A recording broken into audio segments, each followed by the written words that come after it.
Hey, how's it going, everyone? Welcome back to another episode of Reading with Miss Busy Bee Lizzie.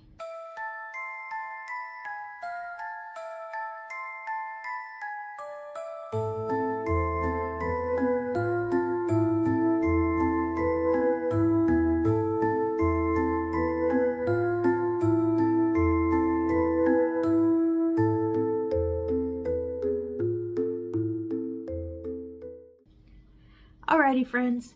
I hope you all have your cup of coffee going. Today I am using my Great Wolf Lodge cup. I feel it's kind of fitting for the month of October. And I like the colors because they're Denver Bronco colors. Yay, go Denver Broncos. Anyways, let's get started and talk about some books. So in the last episode, or actually my first episode, I wanted to talk about what inspired us to get into reading, what inspired you, what inspired me, and my book for my inspiration was actually, excuse me, this one right here, Twilight. So Twilight is a series that got me interested in reading. The whole series actually, but I loved Twilight. And I was telling you that I just finished reading Twilight and I absolutely loved it. And I was getting started on New Moon. And I am about 3/4 of the way done with New Moon now. So I'm going to be wrapping that up probably by the end of today, I would assume. If not, probably tomorrow. But I'm going to try to finish it up tonight. And yeah, so far what I think is I still absolutely love it. I do. This series, like I said, I don't know if it's just nostalgic or if the story is just that great, but I love it. And especially in New Moon, you have the whole thing with the friendship between Jacob and Bella. You see Jacob and Bella's friendship really just soar, and I love it. Like, I love the time they spend with each other. It does get a little weird when, Bella is kind of using Jake in a way to get over Edward, and Jake is just like obsessing over her, and he's wanting to hold her hand. He's thinking, oh, like, I'm just gonna keep trying. And in reality, Bella set her boundary. She told him, as long as you know, I don't see you as anything more than just a friend. And he's like, I know. But anyways, I still love them. I love their story. I love their friendship. I think what, maybe if I can say something that I would like to see improved, or that I just didn't enjoy so much, was all the aching Bella was doing over Edward leaving. And if you remembered in the first episode, I was talking about how I feel like this series has a lot of obsession in it. And I think Bella's just absolutely too obsessed with Edward. And I know, I get it. Like, that's how it's supposed to be. They're supposed to be just like, bound together. Like, this is Bella and Edward, and, they're supposed to be like eternity or whatever.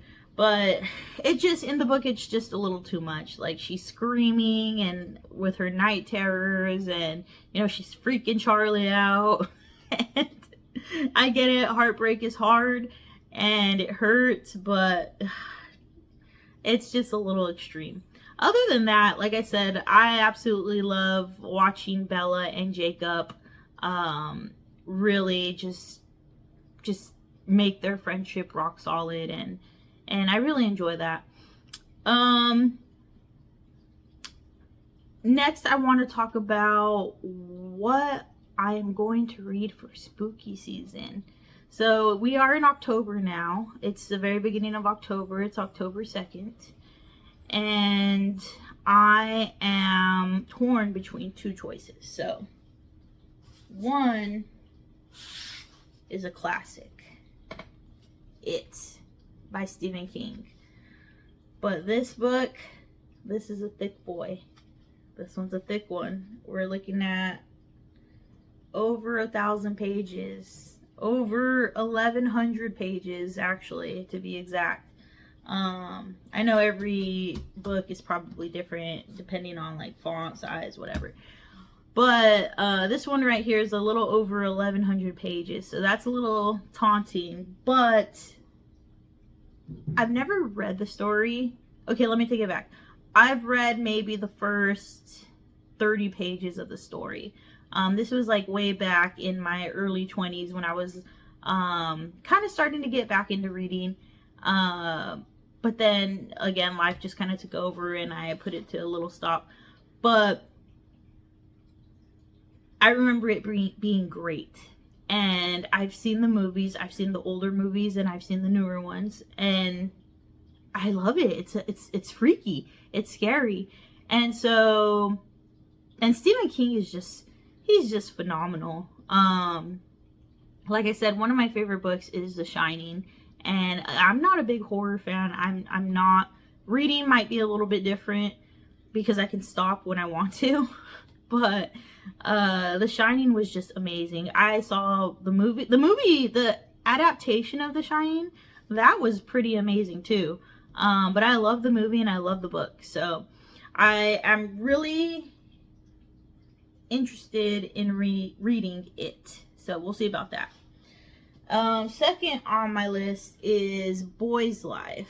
So Boy's Life by Robert McCammon. I've heard a lot of good things about it. I know it doesn't look scary. I mean, it looks nice with this like sunset and this little boy riding his bicycle. But it's actually a horror book. It's categorized as horror fiction. I think you can even say fantasy because I heard there's like some mythical creatures that are in it as well. I think it as well is considered horror fiction / fantasy. Well, you have the clown, so the killer clown. So all I know about Boy's Life is that there's a murder that takes place. And I don't believe I'm giving away anything because this is just like the basic, if you read the description of it. And so a murder takes place and this boy's father witnessed it, and he has to deal with having to solve this murder as well as having to, you know, go through the motions of being a boy and growing up. It takes place in the 1960s and in the South. I'm not exactly sure where in the South, but somewhere in the South. So it seems really interesting. So I'm going to be making that decision either probably tomorrow. I'll make that decision tomorrow morning. But like I said, yeah, right now I'm just going to try to finish up New Moon and see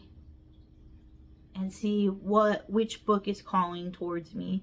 But yeah, if you guys again have any suggestions, please send them my way. Let's see, this book, Boy's Life, I guess it's not too bad. We're looking at probably about 600 pages in Boy's Life. So I might be able to finish this by the end of October. As far as it, if I go with reading it, this might take me into November. Yeah, depending on how much time I get. My October is actually pretty wide open. I don't have much going on, so that'll leave me a lot of time for reading. So if I go with it might take me into November, might even take me halfway through November, which I'm fine with. It's a great story. Well, it's a great movie, so I can only imagine that the book is just way better. And it's a coming of age. Both of these actually are coming of age books.